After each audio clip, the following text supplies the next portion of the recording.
안녕하십니까. 이번 시간부터는 지역사회 복지기관들 중에서 법정기관인 지역사회보장협의체라고 하는 광범위한 기초지자체 내에서는 중요한 역할을 담당하고 있고 이에 대한 부분을 한번 배워볼 거고요. 이어서 사랑의 열매라고 하는 사회복지 공동모금회, 그리고 지역사회의 그러니까 다양한 자원봉사 활동을 연계하고 있는 자원봉사센터라는 부분들을 함께 공부해보는 시간들을 가져보려고 합니다. 지역사회보장협의체는 저도 한 2006년부터 계속해서 지금까지 그러니까 지역사회 활동을 하고 이렇게 사회복지 일을 하면서 함께 그 기관들이 성장하는 부분들까지 같이 일을 하다 보니까 처음에는 뭐 몇 명이 모여서 그러니까 의견을 나누고 지역의 그러니까 의견을 수렴하는 그냥 법정기구 협의체 정도의 역할이었다면, 지금은 김해시만 예를 들어도 한 600명 이상, 한 6, 700명 이상의 위원들이 활동을 하고 있는 지역에 있어서 없어서는 안 될 중요한 복지기관이라고 할 수 있을 것 같아요. 그러니까 뭐 그렇다고 해서 어디 건물이 있느냐 이런 것도 아니고, 지역에 있는 활동가 사회복지사들이 모여서 꼭 사회복지사만은 아니지만 그 사회복지 활동을 하는 사람들이 모여서 역할들을 지역의 그 클라이언트라고 하는 소외계층, 그리고 지역 주민들이 함께 행복한 지자체 김해시를 만들기 위해서 활동을 하고 있다라고 말씀드릴 수 있을 것 같습니다. 뭐, 지역사회보장협의체에 대한 부분을 먼저 개념을 정리해 보면, 지방자치단체 중심의 지역사회복지를 효율적으로 실시하기 위한 시대적 흐름을 반영하여 2003년 사회복지사업법 개정 시에 그러니까 지역사회복지협의체라는 이름을 통해서 설치 운영하고 지역복지 활성화의 기틀을 마련했다라고 할 수 있는데, 지금은 지역사회 좀 확장돼서 지역사회보장협의체라는 이름으로 그것이 이제 모양이 활동 영역도 처음에는 뭐 8대 영역 이렇게 하면서 계약했는데, 이제 그러니까 시민의 생활 전반에 대한 것들을 책임지는 역할들을 담당한다라고 할 수 있을 것 같습니다. 그래서 여기에는 뭐 학계가 들어가고 사회복지사도 들어있고 지역 주민, 통장 뭐 이런 부분에서 처음 책에 보면 대표협의체가 있고요. 그 안에 실무협의체가 있고 각각의 영역을 담당하는 분과가 있고, 그 최종적으로 만들어지는 거는 이제 읍면동에 계시는 분들을 중심으로 읍면동 협의체가 이렇게 만들어져서 이게 유기적인 관계들을 형성하고 있다라고 말씀드릴 수 있을 것 같습니다. 중앙정부와 유기적 연계를 통한 지역 단위의 종합적인 사회보장, 지역 간의 사회보장의 균형 발전을 위한 지원 체계가 정비되면서 기능들이 확대되고 있다라고 말씀드리고 있는데요.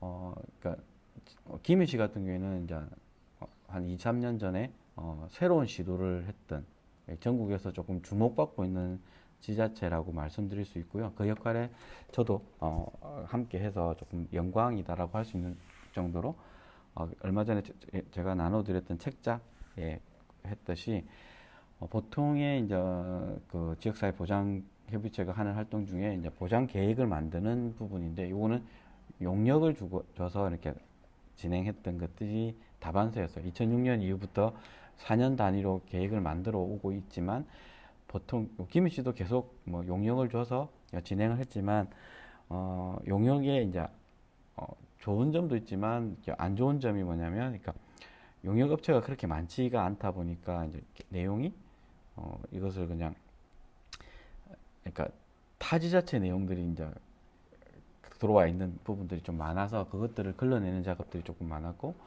이렇게 하다 보니까 이제 자연스럽게 고민이 정리됐던 것 같아요. 우리 힘으로 한번 만들어 보자 라는 부분들, 단순하게 시작을 했는데 좀 힘든 과정을 거쳤어요. 그러니까 한 10여 명 정도가 모여서 현장에 있는 사회복지사를 중심으로 해서 10여 명이 모여서 계속해서 토론하고 그것을 만들어 나가고 하는 과정들을 거쳐서 지금의 5기 보장 계획이 만들어지고, 그것들을 여러분들한테 이제 보여드리는, 그것도 이제 그때 만들 때는 뭐 완벽하다고 만들었는데 진행하다 보니까 이제 수정 보완 작업들을 거쳐서 여러분들한테 보내드린 거는 2024년 그러니까 1년 내 계획입니다. 그래서 그런 부분들을 한번 챙겨 보시면 좋겠다라는 생각이 들고요. 지역사회보장협의체의 법적 근거를 한번 살펴보면 사회보장급여의 이용, 재고 및 수급권자 발굴에 관한 법률 제41조에, 그러니까 이 줄여서는 사회보장급여법이라고 이야기하는데요. 처음 만들어질 때는 사회복지사업법에 근거를 해서 만들어졌지만 이후에 사회보장급여의 이용 및 제공, 수급권자 발굴에 관한 법률에 의해서 새롭게 구체화되어 가고 있다고 말씀드릴 수 있고요. 시장, 군수, 구청장은 지역의 사회보장을 정진하고 사회보장과 관련된 서비스를 제공하는 관계기관, 법인, 단체, 시설과 연계, 협력을 강화하기 위하여 해당 시군구에 지역 사회보장협의체를 둔다라는 규정을 두고 있습니다. 이런 부분이 되다 보니까 그러니까 법적인 기구예요. 그러니까 유사기관 기구들이 생기기도 했었어요. 주민 협의체라는 이름으로도 이 유사한 기능들을 하려고 했는데 그거는 법적 근거가 아니라 행안부였죠 그때. 행안부였나?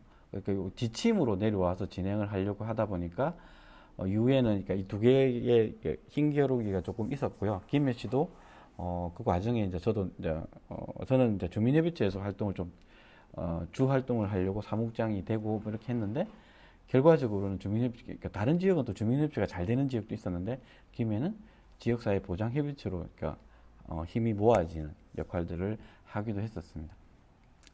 그런 부분의 법적 근거를 보시면서 진행했으면 좋겠고요. 기능의 변화 이런 것들 보면 이제 이렇게 크게 2005년을 이전에 같은 경우에는 사회복지협의위원회라는 것도 있어요. 지금도 있어요. 사회복지사업법의 7조에 의해서 만들어진 사회복지위원회가 있고 도 단위에 그리고 사회복지 관한 중요 사항들 심의 의견하는 건의하는 기구다, 자문기구다라고 하는 게 있고요. 2005년부터 2005년 15년까지는 사회복지사업법의 지역사회복지협의체라는 이름으로 활동을 진행했어요. 그러니까 관할 지역이라면 시군구가 되겠죠. 기초지자체가 사회복지사업에 관한 주요 사항과 지역사회복지계획을 심의 건의하는. 그러니까 결정권은 시장이 들고 있어요. 그래서 하지만 그 논의 과정을 거쳐서 만들어서 올리는 과정들에서는 이 협의체가 역할을 담당하게 됐었고요. 그리고 사회복지 서비스 및 보건의료에 연계해서 협력을 그러니까 처음 시작에는 복지를 중심으로 시작했는데 이게 점점 확대돼서 보건의료 이런 것들로 확대되는 부분. 성격은 심의 자문기구로 계속 이야기하고 있었고요. 법이 바뀌어서 2015년도에 사회보장급여법이 만들어지면서 여기에 이름이 지역사회보장협의체라는 이름으로 변경이 되면서 안에 기능도 강화되고 지역의 사회보장 정진 그리고 사회보장 및 관련된 서비스를 제공하는 관계, 기관, 법인, 단체, 시설 연계해서 협력을 강화해야 된다는 이야기들을 하고 있고 이 안에서 아까 얘기했듯이 시장이 그러니까 그렇게 하면서 계획을 협의체에서 만들어 올리면 시의회를 통과해서 최종적으로 그러니까 시장이 오케이 하고 이런 과정들을 거쳐서 보건복지부에 그 계획 자체가 다 올라가는. 그래서 저희들이 이제 5기 보장 계획을 만드는 과정에서 전국적으로 좀 주목을 받다 보니까 이렇게 지금 현재 최근 2022년, 23년 연속해서 그러니까 우수 지자체로 선정돼서 그것들을 진행하는 부분들이 그러니까 전국에 대한 부분의 모범 사례로 이야기가 되고 있기도 합니다. 그래서 여러분들한테 이제 이후에 과제 나중에 말씀드리겠지만 그 과제 안에도 이런 내용들을 어떻게 담아낼 건가. 왜냐면 시민들이 관심을 안 가져주면 몇몇 전문가들이 한다고 해서 그것이 완벽해지지 않는 거니까 여러분들도 마찬가지로 이것을 좀 더 구체화시키는 작업들을 함께 해주시면 어떨까라는 생각이 듭니다. 과제도 그런 거에 맞춰져 있어요. 그래서 지역사회보장협의체의 목적은 뭐냐? 그러면 민간협력의 구심점으로서 지역사회 보고 체계를 구축하고 운영한다. 그러니까 아까 확대된다고 했잖아요. 아까 처음에 단계에는 대표협의체하고 실무협의체만 있었어요. 다 합쳐도 50명 정도의 위원으로 그러니까 활동이 됐다라고 보시면 이게 이제 분과로 가면서 분과위원들이 한 150명 정도 됩니다. 이렇게 지금 8개에서 10개가 왔다 갔다 하시면 지금 현재는 8개 분과에서 안에 20명 정도의 위원들이 활동을 하고 있으니까 그 정도 150명 정도의 활동들을 하면서 각 영역별 활동들을 좀 주로 했다면, 최근에 2, 3년 전부터는 읍면동 협의체라고 이야기하는 실질적으로 지역 주민들을 만날 수 있는 조직들이 그 역할들을 해나가는, 이게 좀 더 구체화되면서 읍면동 협의체도 이제 지금 김해시 같은 18개, 19개 뭐 이렇게 되니까 엄청나게 많은 인원들이, 그러니까 네트워크를 구성하고 있다라고 보시면 될 것 같아요. 그러니까 방점은 이제 읍면동 협의체가 활성화되는 것들이 있겠죠. 그리고 수요자 중심의 통합적인 사회보장급여 제공 기반을 만드는 거, 그리고 지역사회 내에서 사회보장급여 제공기관 및 법인, 단체, 아까 시설 간의 협력, 지역 복지 자원들의 효율적인 활용 체계, 그리고 민간 협력을 통해 사회보장 사각지대 발견 및 지원 강화를 위해서 읍면동 단위의 주민 네트워크, 아까 읍면동 협의체라고 이야기하는 그런 것들에 대한 이야기들을 하고 있습니다. 그리고 구성 원칙, 구성의 운영 원칙 이런 것들을 보면 크게 지역성, 참여성, 협력성, 통합성, 연대성, 예방성이라는 것들에 대한 6대 원칙을 이야기하고 있고요. 처음에 지역성은 사회보장급여가 필요한 지원 대상자에게 현장 밀착형 서비스를 제공하는 체계를 만들어 보겠다. 그래서 그러니까 김해시라고 하는 전체를 보도 있지만 각 읍면동마다의 특색 이런 것들이 달라지기 때문에 그에 대한 현장 밀착형 서비스를 만들려고 하는 체계다. 그래서 여러분들이 이제 사회복지 현장에서 일을 할 수도 있겠지만, 아니면 현장에서 들어가서 읍면동 협의체에서 활동하시는 것도 하나의 경험을 쌓는 부분에서는 도움이 될 수 있다라고 생각하는 거죠. 그리고 두 번째 참여성에 대한 것은 복지 문제 해결을 위한 지역 주민의 자발적 참여가 1차적인 주동력이다. 그래서 아까 얘기했듯이, 그러니까 전문성에 대한 이야기들도 이야기하고 있지만, 그러니까 분과까지는 전문성을 가진 사회복지사들이 대부분 다 들어와 있습니다. 아닌 분도 계시지만, 근데 실질적으로 읍면동 협의체 같은 경우에는 통장단, 복지시설의 기관도 들어와 있지만 지역 주민들도 함께하는, 그래서 지역 주민들이 자발적으로 이것들을 어떻게 풀어나겠다라는 이야기들을 해결할 수 있는 부분이 되는 거고요. 세 번째, 협력성입니다. 네트워크 조직 구조이다 보니까 지역사회 복지 문제 현안을 해결하기 위해서 민과 간이 함께 이야기를 나누는, 그래서 그 속에서 가장 효율적인 방법으로 서비스를 제공하자라는 부분들이 이제 합의를 해가는 과정들이 있다라고 말씀드릴 수 있을 것 같고요. 네 번째는 통합성의 이야기인데요. 수요자가 다양하고 복잡한 욕구에 부응하도록 서비스 통합적으로 제공한다. 그러니까 어떤 기분이냐면 클라이언트의 욕구가 다양하다 보니까 이것을 한 기관 아니면 한 개인 아니면 지역사회에 있는 기관만으로는 그것을 해결해 줄 수 있는 게 없다 보니까 처음에는 지역 주민들 아니면 지역 내에 있는 복지기수들이 함께 고민하겠지만, 하다가 이게 좀 더 큰 도움이 필요하다면 네트워크 조직들이 함께 모여서 그것을 해결해 나가는, 집중 이렇게 해서 통합적으로 관리하고 지원하는 이런 것들을 이야기하고 있고요. 다섯 번째, 연대성에 대한 부분은 자체 해결 곤란한 문제, 지역 주민 인근에서 지역과 연계해서 아까 앞에서 통합성하고 연계성하고 크게 차이가 없는데, 요것도 같이 지역에 있는 자원들, 그러니까 김해시 지역사회보장협의체라고 하는 홈페이지가 운영이 되고 있고, 거기에 다양한 자원들을 업로드하면서 지역에 이런 자원들이 있으니까 같이 활용하자라는 부분. 예전에는 A라는 기관에서 자원들을 했다면 A 기관이 그것을 이제 조금 폐쇄성으로 운영을 했다면, 요거는 좀 더 확대해서 지역 주민들이 좀 더 그러니까 건강하게 성장할 수 있는 부분들을 풀어나갈 수 있도록 만드는 요 고민들을 하고 있다라고 말씀드릴 수 있을 것 같고요. 마지막으로는 예방성입니다. 복지 문제를 조기 발견하고 예방할 수 있도록, 그러니까 지역사회보장협의체도 그런 역할들을 지금 현재 하려고 하고 있고요. 읍면동 행정복지센터도 그 역할을 하려고 찾아가는 보건복지팀이라고 하는 그런 프로젝트를 해서, 그러니까 조기 발견에 대한 고민, 그래서 심각한 문제로 발전하기 전에 예방을 해서 이것들이 그러니까 지역 주민들이 성장하는, 이게 다 이제 언론상에서 여러분들이 많이 봐왔던 듯이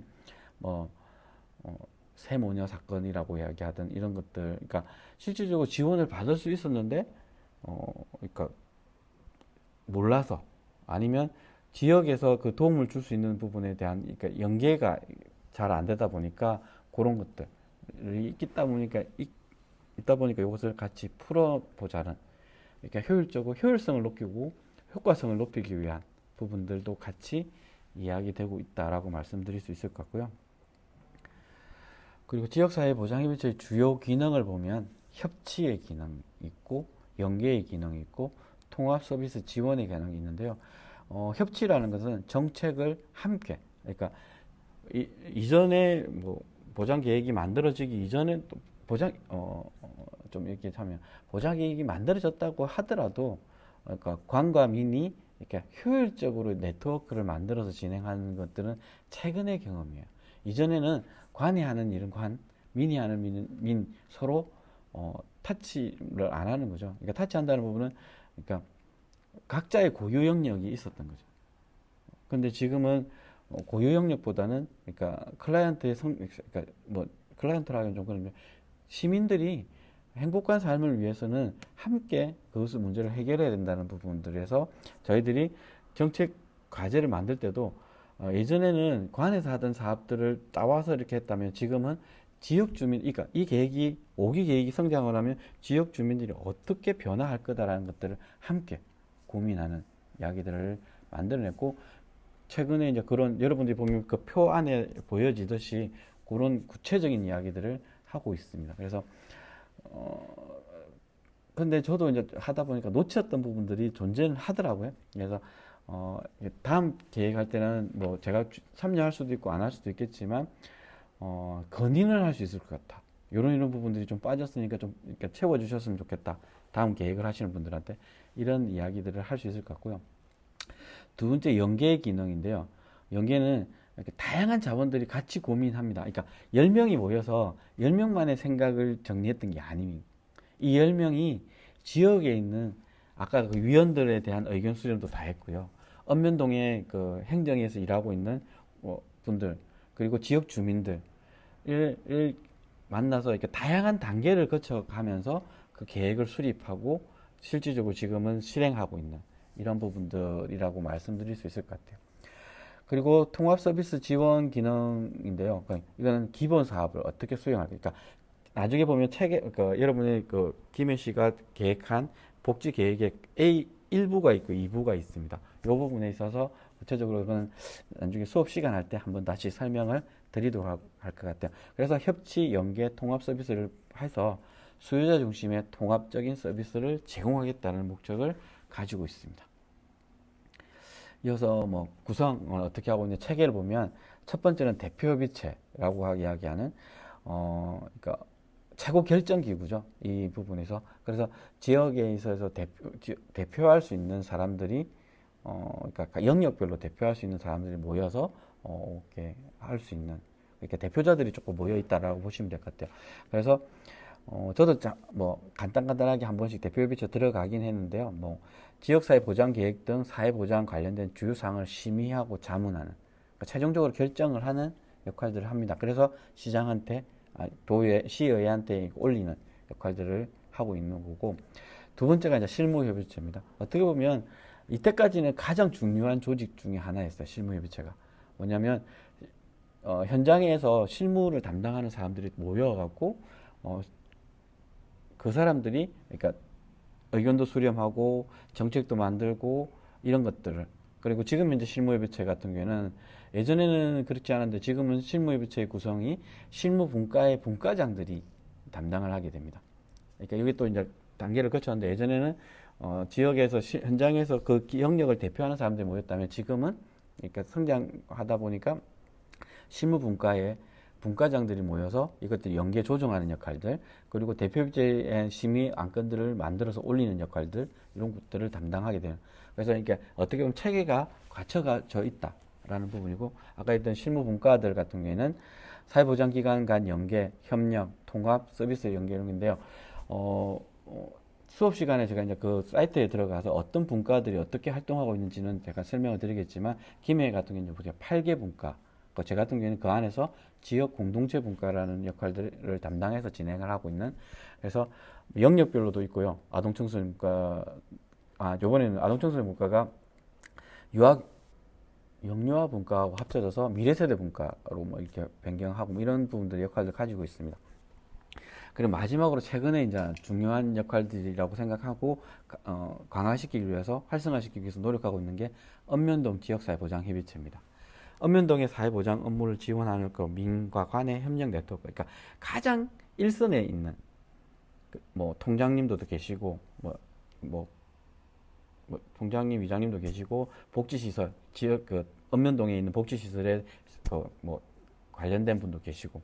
그런데 조금 이제 한 게 그렇게 되다 보니까 대표협의체도 연령대가 좀 높고 읍면동 지역사회보장협의체도 연령대가 조금 높아요. 그래서 이 부분에 유기적인 관계를 하기 위해서는 읍면동 지역사회보장협의체 안에도 이제 분과를 만들어 나가는 작업들이 좀 필요하지 않을까, 앞으로는. 그렇게 해서 이제 조금 유기적인 관계가 필요하고요. 실무협의체도 하고 이제 실무 분과가 가장 젊다라고 보시면 되거든요. 그냥 어떻게 보면 실제적으로 그 안에서 역할들을 담당하는 역할이고, 제가 이제 있는, 그러니까 예전에는 아동 청소년 분과에서 활동을 주로 했는데 지금은 지역 공동체 분과에서 활동하는데, 이 역할이 뭐냐면 읍면동 지역사회보장협의체를 활성화될 수 있도록 지원하는 역할들이 가장 큰 업무 중에 하나예요. 그래서 그러니까 원래는 그렇게 하다 보니까 제가 이제 그걸 하고 싶어서 거기에 분과로 넘어와서 이제 영역을 담당하고 있다라고 말씀드릴 수 있을 것 같습니다. 그래서 지역사회보장협의체 아까 체계를 보시면, 그러니까 여기 김혜 씨를 보여드리려고 했는데 지금 이제 화면이 안 넘어가져서, 그러니까 그냥 나중에 현장 수업할 때 말씀을 드릴 거고요. 체계는 이렇게 지역사회보장협의체의 대표협의체가 있습니다. 그 위에 심의, 자문 기능을 중심으로 운영이 되고 있고요. 그리고 실무협의체가 존재를 합니다. 그러니까 심의 안건 사전 검토, 실무 분과 간의 연계 조정, 그리고 사회보장 사업 및 추진, 개선을 건의하게 되고, 이 수평적인 관계죠. 실무협의체고 읍면동 협의체가. 그런데 이제 예전에는 근데 이 실무협의체의 이제 위원장님 두 분이 이제 그러니까 읍면동 협의체의 지역사회보장협의체의 그 안에 위원장님 계시는데, 위원장님 두 분이 실무협의체에 이제 결합할 수 있도록 저희들이 연결을 했어요. 그러면서 그러니까 읍면동의 역할의 주기가 복지 사각지대를 발굴하는 거, 그리고 지역사회 자원의 발굴 연계, 그리고 지역사회 보호 체계를 구축하는 그리고 운영하는 이런 것들을 담당한다면, 아래에 있는 것이 아니라 전체 대표협의체 안에 실무협의체가 역할을 서로 주고받으면서 지원하고 이렇게 하면서 시민의 그러니까 건강한 성장들을 이야기하는 이런 것들을 고민하고 있고요. 그 실무 분과 같은 경우에는 이제 지역사회 보장 사업의 이제 개선, 그 건의, 그 사회보장 급여 연계 협력 등. 그래서 보통의 이제 노인 분과, 장애인 분과는 그러니까 처음 만들어질 때부터 지금까지 유지되고 있어요. 김해 같은 경우는 아동 분과라고 생긴 건 아닌데 아동 청소년 분과가 생겼다가 미래세대 분과로 갔다가 다시 아동 청소년 분과 왔다가 최근에도 다시 미래세대 분과로 갔습니다. 왜냐하면 분과를 10개 정도 둘 수 있다 보니까 우리 지역에 맞는, 그러니까 하다 보면 그러니까 통합되기도 하고 나눠지기도 하고 뭐 이런 부분들이 존재를 합니다. 그래서 구체적으로 이것들을 한번 보여드리도록 할 거고요. 그리고 그러니까 이렇게 되다 보니까 지역사회 보장협의체가 가진 그러니까 파워라고 하기보다는 실질적인 고민들을 하다 보니까 역할들이 많이 늘어나게 된 것 같아요. 그래서 여러분들이 조금 이 부분을 좀 챙겨 보시는 것들이 중요할 것 같고요. 그 책자 제가 나눠드렸잖아요. 이게 잘 받을 수가 없는데 제가 이제 협의체 위원이다 보니까 이제 저희 간사님한테 부탁을 해서 받은 거예요. 그래서 매년 찍는 책자가 한정돼 있어요. 이 책을 가지고 있다 보면 김혜 씨가 4년간 그 중에 올해 여러분들이, 저는 이제 4년치 거도 있고 1년치 거도 있고 이렇게 하다 보니까 이야기 드리는데, 요 내용들을 구체적으로 하다 보면 우리 지역에는 요 내용들에 대한 부분에서 여러분이 이제 복지 사업을 나중에 할 때 방향을 보실 수가 있어요. 이런 것도 한번 챙겨보시면 좋겠고요. 이어서 이제 과제인데요. 이건 나중에 이제 3교시에도 또 다시 한 번 더 설명을 드리겠는데, 여러분이 나는 연차별 계획 안에서 관심 있는 주제들을 하나 찾아서 선택해서 왜 이 주제를 선택했는지에 대한 선택한 이유, 그리고 유사사업, 타지자 체크도 한번 검토해보고 이렇게 찾아보고 하시는 것 같아서 비교해보고, 없다면 내 생각, 그러니까 뭐 여러분의 없다면 없는 대로 이런 찾아보니까 없었다라고 명시하셔도 돼요. 그런 거. 근데 잘 찾아보셔야 돼요. 있을 수도 있으니까. 그리고 저도 여러분이 온 거 보면 나중에 이제 하고 피드백 할 때는 저도 찾아볼 겁니다. 그리고 선택한 사업에 이런 강점이 있고 이런 약점이 있다는 것을 한번 분석해 보시고, 그리고 여러분 나름대로 한번 사업을 이렇게 한번 뒤집어 보세요. 내라면 이렇게 했겠다 라는 부분들, 그리고 그래서 이런 제한점들을 준다라는 부분들을 좀 담아 주시면 어떨까. 뭐 내용의 많고 작음이 그렇게 중요하지는 않을 것 같아요. 그래서 그러니까 너무 이제 하다 보니까 한글 문서 형태로, 그러니까 출력 문서로 받겠습니다. 그래서 5월 20일까지 좀 제출해 주시면 좋겠고요. 사전 논의를 해서 뭐 한 주 정도는 그러니까 미뤄질 수는 있을 것 같아요. 그거는 이제 대표님하고 조율해서 저한테 말씀 주시면 될 것 같고요. 그러니까 발표는 빠르면 6월 5일부터 PPT를 간단하게라도 준비해 주시면 좋겠고, 그래서 이제 진행하는 작업들을 거쳐볼까 합니다.